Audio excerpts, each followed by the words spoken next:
नमस्कार। ब्रह्मदक्षाश्विदेवेश भरद्वाज पुनर्वसु हुताशवेशचरक प्रभृतिभ्यो नमो नमः। पातंजलमहाभाष्य चरक प्रतिसंस्कृतैः मनोवाक्काय दोषाणाम हर्त्रेः पतये नमः। सबको वंदन करके आज का अध्ययन शुरू करेंगे। कल से हमने इंद्रिय स्थान का अध्ययन करने की शुरुआत की है। इंद्रिय स्थान का प्रथम अध्याय वर्णस्वरी अध्याय हमने विस्तार से देखा। आज हम द्वितीय अध्याय पुष्पितकम इंद्रियम अध्यायम जो है उसका अध्ययन करने वाले हैं। कल हमने देखा कि अरिष्ट किसको कहेंगे। अरिष्ट के कुछ क्राइटेरिया है जो ग्रंथ में स्पष्टतया से वर्णन किए गए हैं। सबसे पहला क्राइटेरिया है कि जो रक्षण है वो आतुर के शरीर में उत्पन्न होने चाहिए, मतलब वो व्यक्ति प्रथम आतुर होना चाहिए, तभी इसको अरिष्ट कहेंगे। दूसरा लक्षण है कि उसका धातुक्षय होना चाहिए। धातुक्षय, बलवर्ण, इंद्रिय इनका ह्रास होना चाहिए। अग्नि की विकृति पहले होनी चाहिए, इंद्रियों की विकृति पहले होनी चाहिए, तभी अगर ये लक्षण उत्पन्न होते हैं तो ही इनको अरिष्ट ऐसा कहा जाता है। तीसरा लक्षण है कि ये अनिमित्त उत्पन्न होने चाहिए, मतलब बिना किसी हेतु के अचानक से ये उत्पन्न होने चाहिए, बिना किसी हेतु से उत्पन्न होने चाहिए। और चौथा लक्षण है अपूर्व अभूत उत्पन्न सहसा, मतलब जो पहले उत्पन्न नहीं था, पहले दिखाई नहीं गया था, अब अचानक से उत्पन्न हुआ है। ऐसे 4 क्राइटेरिया अगर होंगे तो ही उसको अरिष्ट कहेंगे। अगर ये क्राइटेरिया नहीं होंगे, स्वस्थ व्यक्ति में है, निमित्त मिलता है, हेतु मिलता है, हेतु प्राप्त होता है और संप्राप्ति से उत्पन्न हो रहा है, मतलब हम उसका एसेस कर सकते हैं कि ये हेतु है, इस हेतु से ये लक्षण उत्पन्न हुआ है, ऐसा अगर होता है तो वो लक्षण निमित्त विकृति है, मतलब ये सामान्य विकृति है, इसकी चिकित्सा हम कर सकते हैं, ये अरिष्ट नहीं है। पर अगर ये मूलतः पहले आतुर है, उसका धातुक्षय हुआ है, अग्नि विकृति है, इंद्रिय विकृति है, बलरहास है, मांसमेद क्षय है, और इसके बाद अगर पहले जो उत्पन्न नहीं था ऐसा कोई लक्षण उस आतुर के शरीर में अचानक बिना हेतु से उत्पन्न होता है, तो ही उसको निमित्तानुरूपा विकृति या अरिष्ट या इंद्रिय ऐसा कहते हैं। अब ये ध्यान में रखते हुए आगे के 12 अध्याय हमें पढ़ने हैं। मतलब ये कभी भूलना नहीं है कि ये अरिष्ट के क्राइटेरिया है। ये अरिष्ट के क्राइटेरिया ध्यान में रखते हुए ही आगे के सारे अध्याय हमें पढ़ने हैं, उसका अध्ययन करना है। जैसे हमने और एक कल देखा कि अरिष्ट का अध्ययन हम कहाँ करेंगे, तो अगर आईसीयू में काम करेंगे, आईसीयू के पेशेंट हम देखेंगे तो हमें अरिष्ट जल्दी समझ में आएगा। इसलिए ऐसा कुछ अध्ययन होना चाहिए कि आयुर्वेद के ये 12 अध्याय और आईसीयू के पेशेंट ऐसा अगर कंपैरेटिव स्टडी हो जाए तो फिर उसमें से कुछ और अच्छा सा निकल आएगा। आज हम सिर्फ जो इस निरोग स्ट्रीट्स के प्लेटफॉर्म से जो हम अध्ययन करने वाले हैं, इसमें सिर्फ हम अध्याय वर्णन किए हैं उसके शब्दार्थ और अभिप्रेतार्थ देखने वाले हैं। उसका व्यवहार में क्या करना चाहिए, उसका जितना बता सकने की कोशिश में करूंगा उतना मैं जरूर बताऊंगा, पर ज्यादा उसका जो है वह प्रैक्टिकल करना ज्यादा महत्व का है, क्योंकि ये स्थान क्लिनिकल है। इंद्रिय स्थान ये थेरोटिकल स्थान नहीं है, बल्कि कोई भी स्थान थेरोटिकल ओनली थेरोटिकल नहीं है, पर मतलब सूत्र स्थान भी थेरोटिकल नहीं है। सूत्र स्थान को भी आपको व्यवहार में देखना ही है। आहार का परीक्षण करना है तो आपको व्यवहार में आहार का परीक्षण करना ही पड़ता है। दोषों का परीक्षण करना है तो व्यवहार में दोष का परीक्षण आप व्यवहार में ही करते हो। वैसे ही पूरा चरक या पूरा सुश्रुत, पूरा वाग्भट ये क्लिनिकल सब्जेक्ट है। Samhita is a clinical subject. जो आज आया है कि Samhita is a non clinical subject, ये बहुत गलत है। संहिता में ही सभी क्लिनिकल सब्जेक्ट है, तो ये नॉन क्लिनिकल कैसे हो सकता है। वी आर डायलूटिंग आवर साइंस, पर ये चेंज करना अभी हमारे हाथ में नहीं। हम बहुत छोटे व्यक्ति हैं, सभी जो बड़े हैं इन्होंने इसके ऊपर विचार करना चाहिए। जिनके हाथ में सत्ता है इन्होंने उसके ऊपर विचार करना चाहिए और चेंज करना चाहिए। हम तो सिर्फ क्या कहते हैं, सोच सकते हैं, उसके अलावा और कुछ कर नहीं सकते। पर सोचना भी ये बहुत महत्व की बात है। अगर 100,000 लोग ऐसे एक तरह से सोचेंगे तो ही कुछ बदलाव आ सकता है। इसलिए इंद्रिय स्थान ये कुछ थेरोटिकल स्थान नहीं है, बल्कि ये पूरा क्लिनिकल स्थान है, और इसको क्लिनिकली एसेस करना ये ज्यादा महत्व का है। क्लिनिकली इसका अध्ययन करना ये और महत्व का है। मतलब आप जो रुग्ण मृत्यु के समीप अवस्था में है, आईसीयू में है, जिनकी मृत्यु नजदीक आने वाली है, जीर्ण व्याधि के है, इनके ही शरीर में अरिष्ट उत्पन्न होते हैं। जो स्वस्थ व्यक्ति है या जिनमें हेतु प्राप्त होते हैं, हेतु के समान व्याधि के लक्षण उत्पन्न होते हैं, उनमें अरिष्ट उत्पन्न नहीं होता, वो लक्षण निमित्ता विकृति है। ये मैं बार बार ये कहना चाहता हूं क्योंकि ये स्ट्रेस होना चाहिए, कंफर्म होना चाहिए दिमाग में कि अरिष्ट किसको कहेंगे। क्योंकि आज अरिष्ट किसको कहते हैं, इसको मतलब लोग कहते हैं कि अरिष्ट क्या है, मृत्यु के पूर्व होने वाला लक्षण। कैसे चेक करना है हमें पता नहीं, पर उसके क्राइटेरिया ग्रंथ में दिए हैं। 47 घटक है जिनके साथ से हम इस अरिष्टों का अध्ययन कर सकते हैं। इनकी लिस्ट प्रथम अध्याय में पहले 3 नंबर के सूत्र में दी है। उसमें से 2 हमने देखे कल, वर्ण के अरिष्ट और स्वर के अरिष्ट। आज हम 2 अध्याय देखने वाले हैं, दूसरा अध्याय और तीसरा अध्याय। मैं अभी यही बताऊंगा कि दूसरा अध्याय पूरा होने के बाद मैं ये वीडियो बंद करूंगा और तीसरे अध्याय के लिए नया वीडियो फिर से शुरू करूंगा। आप प्लीज मुझे मेरे साथ जुड़े रहिए। तो हम अभी दूसरा अध्याय पढ़ेंगे। द्वितीयो अध्याय अथा पुष्पितकम इंद्रियम व्याख्यास्यामः। इस अध्याय का नाम पुष्पितक इंद्रिय है। जैसे हर अध्याय के बारे में हम देखते हैं कि इसको पुष्पितकम है, पुष्पितकीय ऐसा नहीं कहा गया है। पुष्पितकम, पहला अध्याय का नाम क्या था, वर्ण स्वरीय था। उसमें विषय था कि वर्ण और स्वर इनके अरिष्टों का अध्ययन करना, इसलिए उसको ईय प्रत्यय लगा। पर यहां पे पुष्पितकीय नहीं कहा है, पुष्पितकम इंद्रियम ऐसा ईय प्रत्यय न लगते हुए किया है। इसका अर्थ यहां पे गंध, ये जो भाव विशेष है, इसके जो अरिष्ट है उसके हेतु बता रहे हैं, इसलिए ईय प्रत्यय नहीं लगा है, पुष्पितकम इंद्रियम ऐसा अध्याय किया है। आगे इतिहास मह भगवान आत्रेय। अब आगे पुष्पम यथा पूर्वरूपम फलस्य इह भविष्यतः तथा लिंगम अरिष्टाख्यम पूर्वरूपम मरिष्यतः।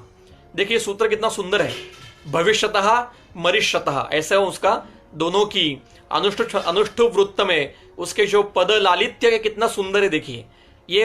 देखिए हमारे प्राचीन ग्रंथकारों की या जो ये शास्त्रज्ञ थे, इनकी बुद्धि कितनी विपुल थी कि ये मेडिसिन जैसा साइंस, उसमें भी अत्येक अवस्थाओं का वर्णन ये पद्य में करते हैं संस्कृत के। आज आप मुझे हैरिसन के जो या डेविडसन के जो विषय है ये पद्य में गा के दिखाइए, इंग्लिश में पद्य करिए, कुछ समझ में नहीं आएगा। पर हमारी ये भाषा इतनी सुंदर है, हमारा शास्त्र इतना सुंदर है कि इतना अत्येक विषय, मृत्युपूर्वक होने वाले लक्षणों का विषय ये पद्य में, और वो भी इतने लालित्यपूर्ण से बता रहे हैं। हम कितने नसीबवान हैं, हम कितने भाग्यशाली हैं कि हमें ऐसा शास्त्र अध्ययन करने के लिए मिला है। We are blessed, actually we are blessed. Never underestimate our self and never underestimate our ग्रंथकारास। We are blessed that we have such kind of beautiful and scientific approach of content. ये बहुत महत्व का है विषय है। देखिए कितना सुंदर वर्णन किया है कि पुष्पम यथा पूर्वरूपम फलस्य इह भविष्यतः। भविष्यतः मतलब आगे आने वाले फल का, पुष्प ये पूर्व रूप होता है। फल आने वाला है तो पुष्प उसका पूर्व रूप होता है। मतलब पुष्प जब आएगा तो हम ये अनुमान कर सकते हैं कि फल आगे आएगा। पुष्पम पूर्व रूपम फलस्य भविष्यतः, जैसे आने वाले फल का पुष्प ये पूर्व रूप होता है, उसी प्रकार से तथा लिंगम अरिष्टाख्यम, अरिष्ट नाम के जो लक्षण है वो पूर्व रूपम मरिष्यतः, जो मृत्यु को प्राप्त होने वाला है, मृत्युमुखी पड़ने वाला है, जिसको मृत्यु प्राप्त होने वाली है, इसके पूर्व रूप क्या है, अरिष्ट लक्षण है। मतलब मृत्यु के पहले ये अवश्य उत्पन्न होने वाले हैं। अब इसकी और थोड़ी प्रशस्ति आगे करते हैं कि अपि एवं तु भवेत पुष्पम फलेन अननुबंधी यत् फलम चापि भवेत किंचित यस्य पुष्पम न पूर्वजम। ऐसा भी होता है कभी कभी कि अपि एवं तु भवेत, मतलब ऐसा भी कभी होता है कि पुष्पम फलेन अननुबंधी, मतलब पुष्प उत्पन्न होता है पर आगे फल उत्पन्न नहीं होता। जैसे वेतस पुष्प, टीकाकार ने उसका उदाहरण दिया है कि फूल तो दिखेगा पर उसका फल में रूपांतरण नहीं होगा। जो भविष्य में होने वाला उसका परिणाम है, फल, वो आपको नहीं मिलेगा। कभी कभी ऐसा भी होता है कि फलम चापि भवेत किंचित यस्य पुष्पम न पूर्वजम, मतलब डायरेक्ट फल दिखाई देता है जिसके पुष्प दिखाई नहीं देते। ऐसे है उदाहरण दिया है अश्वत्थ, औदुंबर, इनके पुष्प। आपको डायरेक्ट फल दिखाई देगा, पुष्प दिखाई नहीं देगा। पुष्प का जो मतलब पूर्वरूपावस्था जो है, उसकी फल की पूर्वरूपावस्था जो पुष्प है वो नहीं मिलेगी। मतलब कभी ऐसा होगा कि पुष्प आएगा पर उसका फल कदाचित नहीं आएगा। ऐसे भी कई वनस्पतियां है, जैसे वेतस पुष्प है, गुलाब है। कभी कभी ऐसा है कि फल मिलता है पर पुष्प नहीं मिलता, जैसे औदुंबर है या फिर अश्वत्थ है। ऐसे जो वृक्ष है, नक्ष है, प्लक्ष है, जिसमें फूल नहीं मिलेंगे, डायरेक्ट फल मिलेंगे, ऐसा वनस्पतियों में होता है। परंतु न तु अरिष्टस्य जातस्य नाशो अस्ति मरणाद्रुते मरणम चापि तन्नास्ति यन्न अरिष्ट पुरस्सरम। ऐसा कभी नहीं होगा कि मरण आया है किंतु पहले पूर्वरूप अरिष्ट लक्षण दिखाई नहीं दिए थे, ऐसा कभी नहीं होगा। और ऐसा भी कभी नहीं होगा कि अरिष्ट दिखाई दे रहा है किंतु अभी मरण नहीं आएगा, ऐसा भी नहीं होगा। अरिष्ट दिख रहे हैं तो मरण निश्चित आने वाला है, और मरण आया था या मृत्यु हो चुकी है, इसका मतलब कुछ न कुछ अरिष्ट जरूर उत्पन्न हुए थे। यहां पे बहुत सुंदर टीका चक्रपाणि ने की है। वो कहते हैं द्विविधम इरिष्टम, अरिष्ट के दो प्रकार चक्रपाणि ने यहां पे टीका में किए। चरक ने कई प्रकार नहीं वर्णन किए, पर चक्रपाणि टीकाकार ने और बाकी के टीकाकारों ने भी नहीं प्रकार वर्णन नहीं किए हैं। सिर्फ चक्रपाणि ने वर्णन किए हैं दो प्रकार है नियतम अनियतम। नियत मृत्यु के पूर्व उत्पन्न होने वाले अरिष्ट और अनियत मृत्यु के पूर्व उत्पन्न होने वाले अरिष्ट। हमने चरक संहिता के मीमांसा का जब अध्ययन किया तब मीमांसा के तीसरे अध्याय में हमने एक विषय हमने किया था कि नियत और अनियत मृत्यु या काल अकाल मृत्यु। योग्य काल में होने वाली नियत मृत्यु जो होती है वो एक प्रकार की, और अकाल में होने वाली अनियत मृत्यु, इन दोनों का अध्ययन हमने चरक संहिता मीमांसा के तीसरे अध्याय में किया। ऐसा ही वर्णन शारीर स्थान में भी है। अब यहां पे बताते हैं कि मतलब खुद प्रश्न पूछा है चक्रपाणि जी ने कि क्या सिर्फ काल मृत्यु में ही अरिष्ट दिखेंगे, अकाल मृत्यु में अरिष्ट दिखेंगे या नहीं दिखेंगे। तो उन्होंने बहुत संदर्भ दिया है, ऊहापोह किया है। आप मूलतः वो टीका पढ़िए, वो इतना सुंदर टीका है। वो आखिरी उसका सारांश में बताता हूं कि चाहे मृत्यु काल हो या चाहे मृत्यु अकाल हो, उसके पूर्व अरिष्ट दिखाई देते ही है। ऐसा कभी नहीं होता कि बिना अरिष्ट के मृत्यु प्राप्त होती है, ऐसा कभी नहीं होता। एक सवाल पूछा गया है कि any reference to elapsed time between appearance of अरिष्ट लक्षणा and death, it is depend on the अरिष्ट लक्षणा के बल ऑफ अरिष्ट लक्षण एंड हिज नियत मृत्यु। उसकी मृत्यु कब होने वाली है, उसके भी लक्षण, मतलब मृत्यु के भी बलाबलत्व है, काला कालत्व है, और अरिष्ट के भी बलाबलत्व है। इसके ऊपर ये जो टाइम बीच का है वो हम तय कर सकते हैं। आगे के अध्याय में शायद इसके कुछ रेफरेंस हमें प्राप्त हो सकते हैं। जैसे सद्योमरणीय नाम का अरिष्ट है, एक अध्याय है कि अरिष्ट उत्पन्न हुआ कि 7 दिन के पहले ही मृत्यु होने वाली है। यहां पे बताते हैं अरिष्ट जो पुष्पितक अरिष्ट देख रहे हैं कि जब पुष्पितक नाम का जो अरिष्ट उत्पन्न होगा तो 1 साल के पहले मृत्यु जरूर होने वाली है। This is a time elapsed. ये टाइम पता के रखा है उन्होंने कि कौन से अरिष्ट में 6 महीने के बाद मृत्यु होगी, कौन से अरिष्ट में 1 महीने के बाद मृत्यु होगी, कौन से अरिष्ट में 7 दिन में मृत्यु होगी, कौन से अरिष्ट में 1 साल के बीच में मृत्यु होगी। ये चरक जी ने और चक्रपाणि जी ने यहाँ पे बता के रखा है। उसको सिर्फ कैटेगराइज हमें करना पड़ेगा। तो अभी तक हमने देखा कि जैसे फल के लिए पुष्प आना अनिवार्य है, उसी प्रकार मृत्यु के पूर्व अरिष्ट लक्षण उत्पन्न होना अनिवार्य है। बिना अरिष्ट के मृत्यु नहीं होती, और मृत्यु आई है या मृत्यु हो चुकी है, इसका मतलब कुछ न कुछ स्वरूप के अरिष्ट जरूर उत्पन्न हुए होंगे। जैसे कभी कभी ऐसा नहीं होता फल पुष्प में, कभी किसी किसी वृक्ष के सिर्फ पुष्प होते हैं पर उनको फल नहीं लगते, जैसे वेतस गुलाब तरुणी जो है। या कभी कभी किसी वृक्ष को सिर्फ फल लगते हैं, पुष्प बहुत अल्प स्वरूप में रहता है या दिखाई नहीं देता, जैसे उदुम्बर का है या और अश्वत्थ का है, प्लक्ष का है, नगरोध का है। तो इसी प्रकार अरिष्ट में ऐसा नहीं होता। अरिष्ट उत्पन्न हुआ है तो मृत्यु अवश्य होने वाली है, नियत से उत्पन्न होगी, और मृत्यु हो चुकी है तो कहीं ना कहीं अरिष्ट उत्पन्न हुआ था। इसलिए चक्रपाणी ने यहाँ पे अरिष्ट के दो प्रकार किए हैं, नियत मृत्यु के पूर्व उत्पन्न होने वाले लक्षण और दूसरे अनियत मृत्यु के पूर्व उत्पन्न होने वाले लक्षण। उसकी टीका मूलतः आप बाद में पढ़ लीजिए, बहुत सुंदर और आसान टीका है। इसके बाद मिथ्या दृष्टम अरिष्टावम अनरिष्टम अजानता अरिष्टम वा अपि असंबुद्धम एतत् प्रज्ञापराधजम। मिथ्या दृष्ट मतलब जो गलत पद्धति से दिखाई दिया है, जैसे अरिष्टाभम अनरिष्टम अजानता, मतलब जो अरिष्ट नहीं है उसको हमने प्रज्ञापराध से वैद्य ने अरिष्ट मान लिया और डिक्लेयर कर दिया कि अभी इसकी मृत्यु होने वाली है, यह प्रज्ञापराध है। और दूसरा अरिष्टम वापि असंबुद्धम, मतलब अरिष्ट नहीं था फिर भी उसको अरिष्ट बता दिया, और दूसरा अरिष्ट था पर समझा ही नहीं कि अरिष्ट उत्पन्न हो गया तो उसकी मृत्यु हो गई। ये दोनों प्रज्ञापराध से है।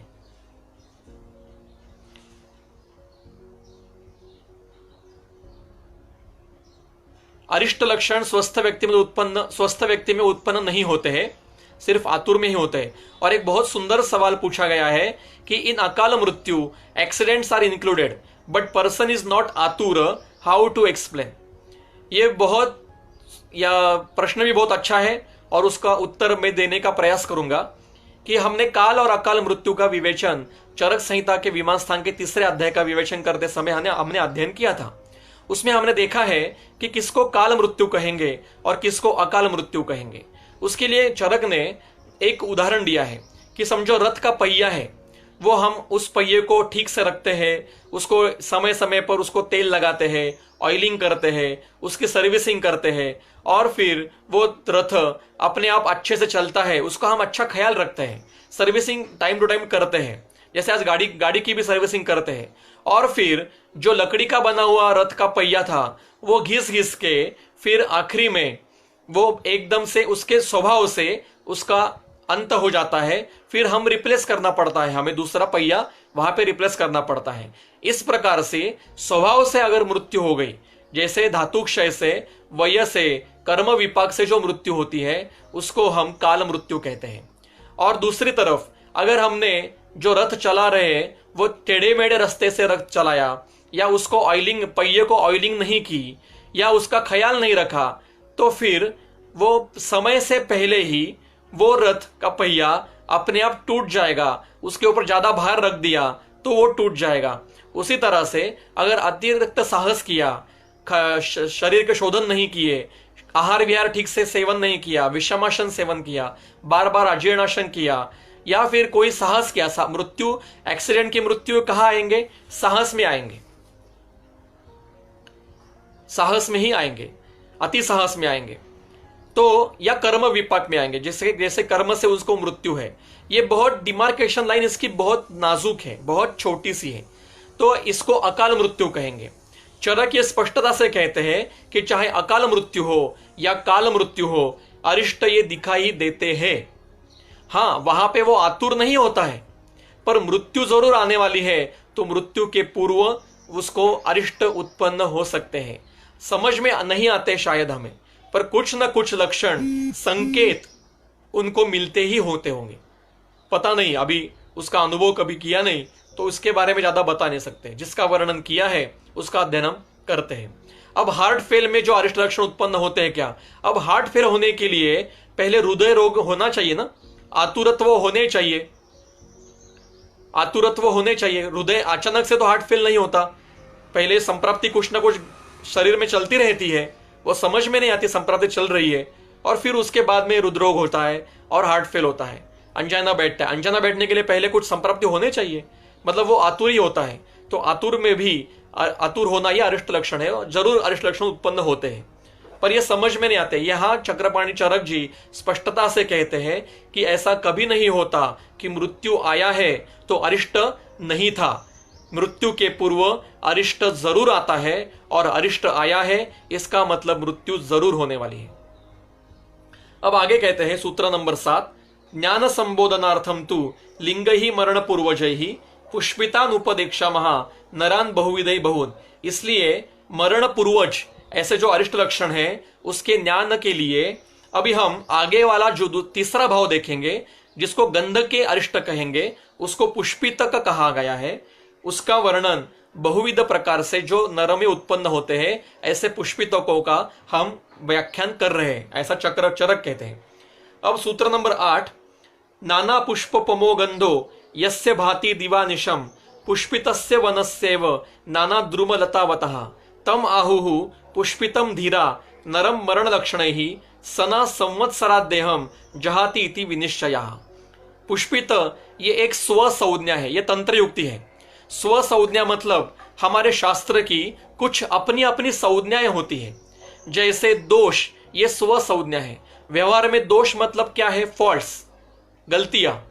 पर हमारे शास्त्र में दोष ये एक शारीर भाव है, जिनको दोष विकृति करने का अधिकार होता है, उनके कारण ही विकृति होती है। ऐसे जो शारीरिक घटक है उनको हम दोष कहते हैं। धातु ये हमारी स्व संज्ञा है। व्यवहार में धातु मतलब मेटल है, पर हमारे यहां धातु का अर्थ जो शरीर को धारण करता है उसको धातु कहते हैं। मतलब ऐसे कई स्व संज्ञाएं हमारे शास्त्र में, हर शास्त्र में होती है। जैसे पाक शास्त्र में पाक ये उसकी एक स्व संज्ञा है,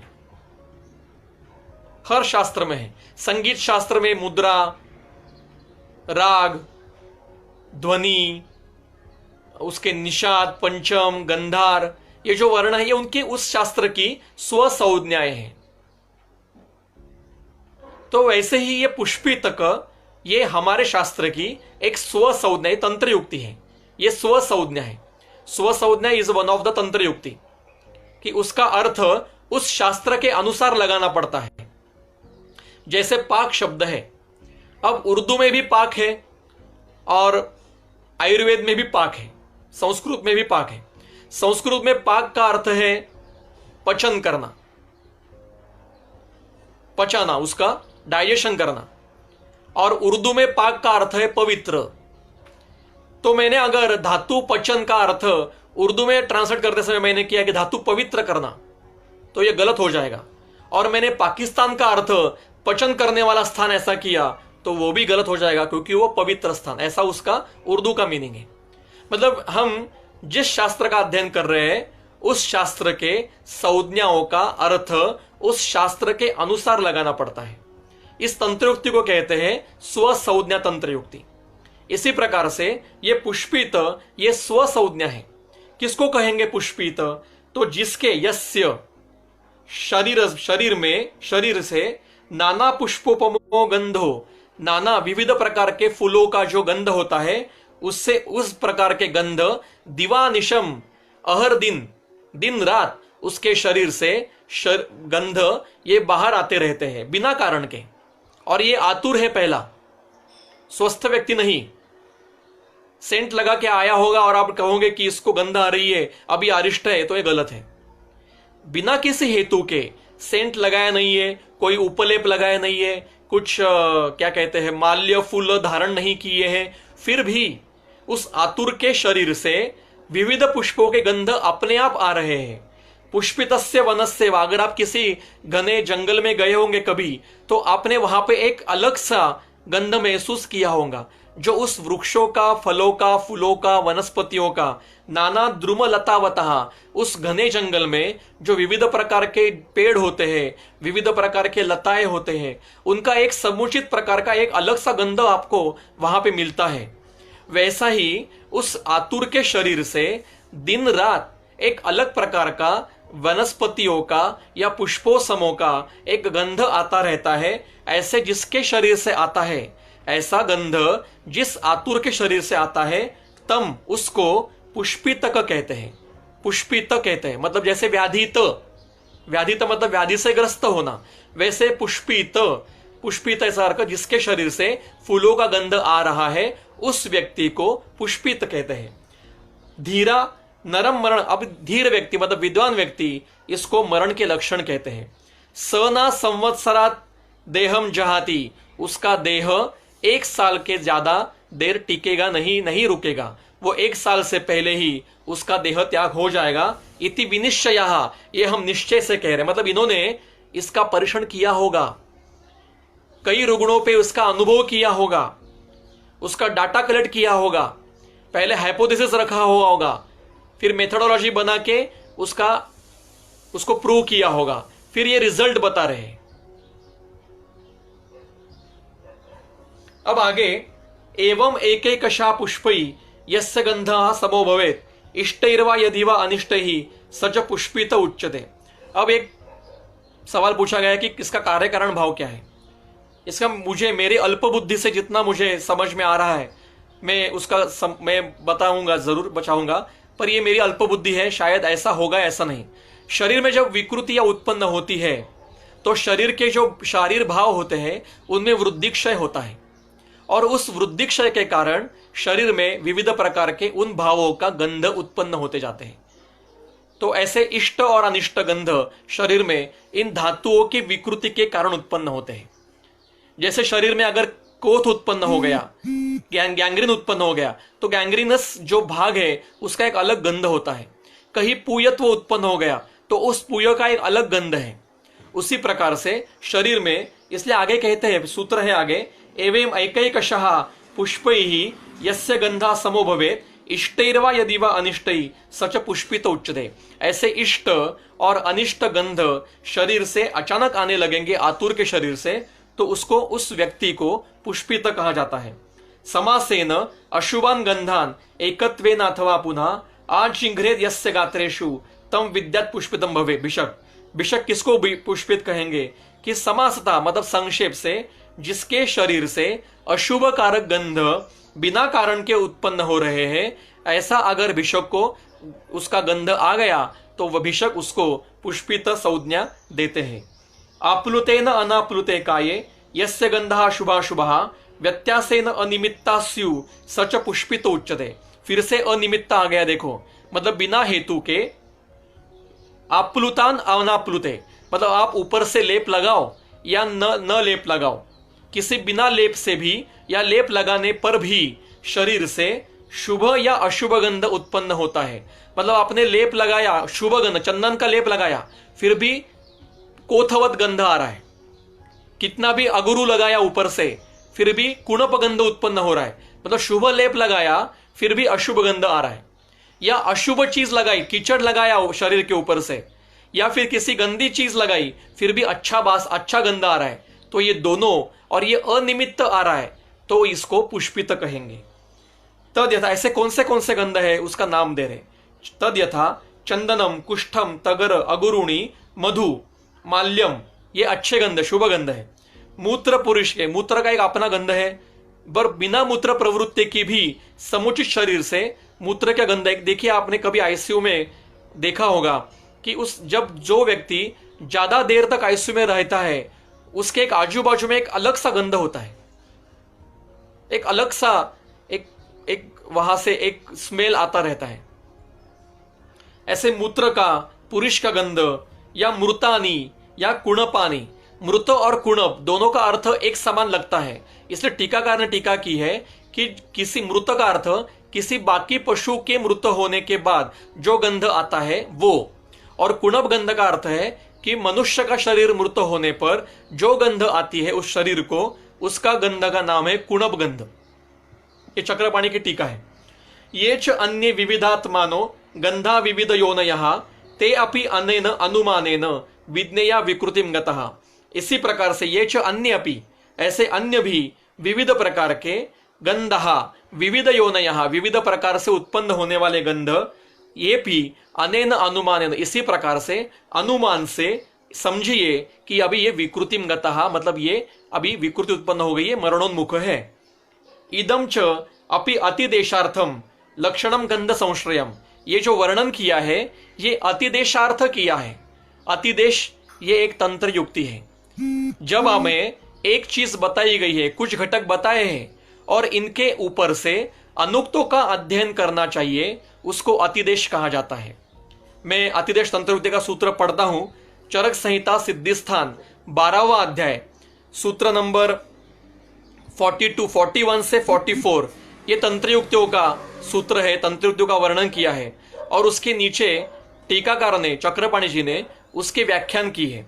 तो अतिदेश की व्याख्या चक्रपाणी ने की है। अतिदेशः नाम यत् किंचित एव प्रकाशार्थम, आपको कुछ प्रकाशन करना है तो अनुक्तार्थ साधनाय, तो अनुक्त तो जो बताया है, किंचित प्रकाशित किया है, कुछ भाग बताया है, पर अनुक्तार्थ ज्ञानाय मतलब अनुक्त के ज्ञान के लिए जो वहां पे वर्णन नहीं किया गया है, उनके अनुक्तार्थ ज्ञान के लिए एवं अन्यदपि प्रत्येतव्यम इति परिभाष्यते।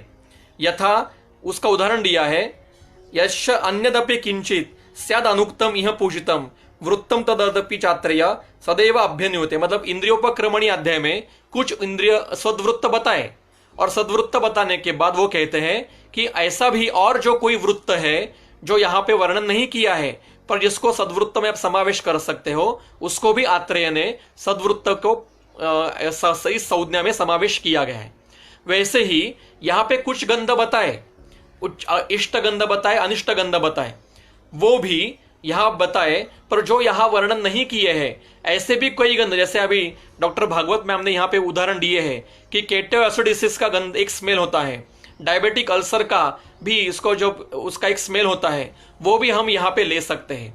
या गैंग्रीन जब होता है तो गैंग्रीन का भी एक अपना स्मेल होता है। रक्तस्राव बार बार जाने के बाद भी एक अपना एक स्मेल वहां पे आता है। पूयस्राव का भी एक अपना पूयस्राव होता है। ऐसे कई प्रकार के शरीर से विविध प्रकार के गंध इष्ट या अनिष्ट उत्पन्न होते हैं।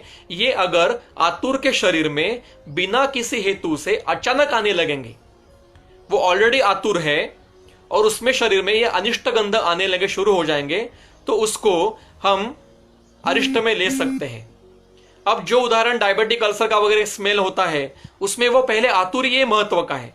अब वो मरेगा या नहीं मरेगा, डायबिटिक अल्सर जो कभी कभी ठीक भी होते हैं, अच्छे से ट्रीटमेंट दी तो ठीक भी होते हैं, पर वो अरिष्ट के लिए ये है। इसके लिए क्या समझना है, 4 घटक महत्व के हैं। वो पहले आतुर होना चाहिए, दूसरा धातुक्षय होना चाहिए, अग्नि विकृति होनी चाहिए, इंद्रिय विकृति होनी चाहिए, बलरहास होना चाहिए, मेदो मांसम मृद इनका क्षय होना चाहिए। तीसरा क्राइटेरिया है कि वो बिना हेतु से उत्पन्न होने चाहिए और चौथा क्राइटेरिया है कि वो अचानक उत्पन्न होने चाहिए। इसमें से एक भी क्राइटेरिया अगर होगा तो उसको हम अरिष्ट में ले सकते हैं। इसलिए यहां पे अतिदेश के लिए अभी हमने तंत्रुक्ति देखी, स्व संज्ञा देखी, अब दूसरी तंत्रुक्ति देखी हमने, अतिदेश भी तंत्रुक्ति देखी हमने कि अतिदेश के लिए मतलब यहां पे कुछ बताया पर अनुक्त ज्ञान के लिए आप इसका उपयोग कर सकते हो। यह वर्णन यहां पे वर्णन किया है। वक्षाम्यः यद अभिज्ञाय विषक मरणम आदिशेत, ऐसे ये गंध अनुक्त गंध भी यहाँ पे मरण के लिए हम ले सकते हैं। बिफोर द मृत्यु ये अरिष्ट उत्पन्न हो सकते हैं। ऐसे कौन से हैं, आगे का सूत्र महत्व का है। वियोनि ही मतलब बिना किसी हेतु से, विदुराहा विदुर का अर्थ स्थाई, जो स्थिर है उसको विदुर कहा जाता है। टीकाकार ने टीका की है, मैं पढ़ता हूं टीका। वियोनि इति निर्हेतु कहा, विदुराहा इति स्थाई, मतलब ऐसा कोई बिना किसी हेतु से स्थिर गंध शरीर से कंटिन्यूअसली गात्रेशु यस्य जायते, जिसके शरीर से कंटिन्यूअसली एक बिना हेतु का गंध आता है। इष्ट होगा यदि अनिष्ट हो, इष्ट होगा अच्छा भी होगा या अनिष्ट भी हो सकता है। न स जीवति ताम समाम, वो 1 साल के पहले ही मृत्यु में प्राप्त होगा। इसलिए गंगाधर टीकाकार ने, गंगाधर की जो टीका है जल्प कल्पतरु, इन्होंने इस सूत्र के नीचे टीका की है। वो कहते हैं पुष्पित जो है उसकी जीवित संख्या मान बताया है, वो है 1 संवत्सर, 1 वर्ष। जिसके शरीर से पुष्पित उत्पन्न होता है उसका जीवित मान है 1 साल। एतत् गंध विज्ञानम व्याख्यातम, इस प्रकार से गंध के अरिष्ट यहां पे बताए। अब आगे इसी अध्याय में रस ज्ञानम अतः परम, रस ये जो भाव है शरीर का उसके अरिष्ट लक्षण बता रहे हैं। आतुराणाम शरीर, देखिए आतुर फिर से आ गया। आतुराणाम शरीरेषु वक्षते विधि पूर्वकम यो रसः प्रकृति स्थानाम नराणाम देह संभवः, जो आतुर के शरीर से विधि पूर्वक ये जो रस देह संभव ऐसे जो रस है जो उत्पन्न होते हैं उसके वर्णन अभी हम कर रहे हैं। स एशाम चरमे काले, मतलब प्रकृतिस्थ जो व्यक्ति होता है उसके शरीर में भी ये रस उत्पन्न होते हैं। मतलब जो प्रकृतिस्थ व्यक्ति है, स्वस्थ व्यक्ति है, उसके शरीर में भी रस नाम का भाव घटक उत्पन्न होता है। पर जो आतुर है उसके शरीर में उसकी एशाम चरमे काले, चरमे काले मतलब जब आतुर मृत्यु के तरफ जाएगा तो भजते द्वय विकारम द्वयम, तो दो प्रकार से विकृति उसमें उत्पन्न होती है। एक विकृति है कश्चित एव अस्य वैरस्यम अत्यर्थम उपपद्यते, कभी कभी इसको रस वैरस्य उत्पन्न होता है। इसके अस्य वैरस्यम, यहां पे आस्य वैरस्य नहीं है, सिर्फ मुख वैरस्ता नहीं है, अस्य वैरस्यम। अस्य मतलब वो आतुर जो है, जो अभी मृत्यु को प्राप्त, मृत्यु की तरफ जा रहा है। चरमे काले बताया है, चरम काल मतलब मृत्यु के समीप का काल। उस काल में ऐसे रुग्ण के शरीर का रस जो है वो वीरस हो जाता है। अस्य वैरस्यम अत्यर्थम उपयुपद्यते, अत्यंत अतिशय मात्र में, अति योग में उसका वीरसत्व उत्पन्न होता है। स्वादुत्वम अपरश्चापी, दूसरी विकृति क्या है कि उसका रस अत्यंत मधुर हो जाता है, उसको अत्यंत स्वाद उत्पन्न होता है। विपुलम भजते रसम, ये दो प्रकार के रस की विकृति उत्पन्न होती है। तम अनेन अनुमानेन विद्यात विकृतिम आगतम मनुष्यो ही मनुष्यस्य कथम रसम अवाप्नुयात, एक मनुष्य दूसरे मनुष्य के शरीर के रस का ज्ञान प्रत्यक्षतः नहीं कर सकता है। इसका विवरण हमने चरक संहिता विमान स्थान के तीसरे अध्याय के अनुमान प्रमाण के अंतर्गत हमने ये देखा था, और प्रत्यक्ष के प्रमाण के अंतर्गत भी हमने देखा था,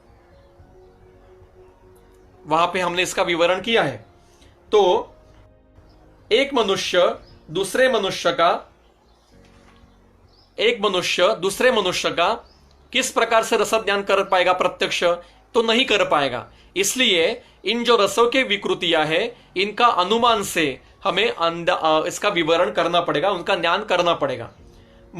मक्षिकाश्च व यूकाश्च दंशाश्च मशकै सह वीरसाद अपसर्पन्ति जंतो कायान मुमूर्षुतः, जो मुमूर्षु व्यक्ति है मतलब मृत्यु को प्राप्त होने वाला है, ऐसे व्यक्ति के शरीर से अगर उसका रस वीरस हो गया है, मतलब वायरस से उत्पन्न हो गया है, तो इसके शरीर पर मशकै सह, मशक मतलब मच्छर, मच्छरों के साथ साथ मक्षिका मतलब सब जो मक्षिका होती है, जिसको माशी कहते हैं मराठी में, हिंदी में क्या कहते हैं मुझे पता नहीं, मक्षिका संस्कृत में कहते हैं।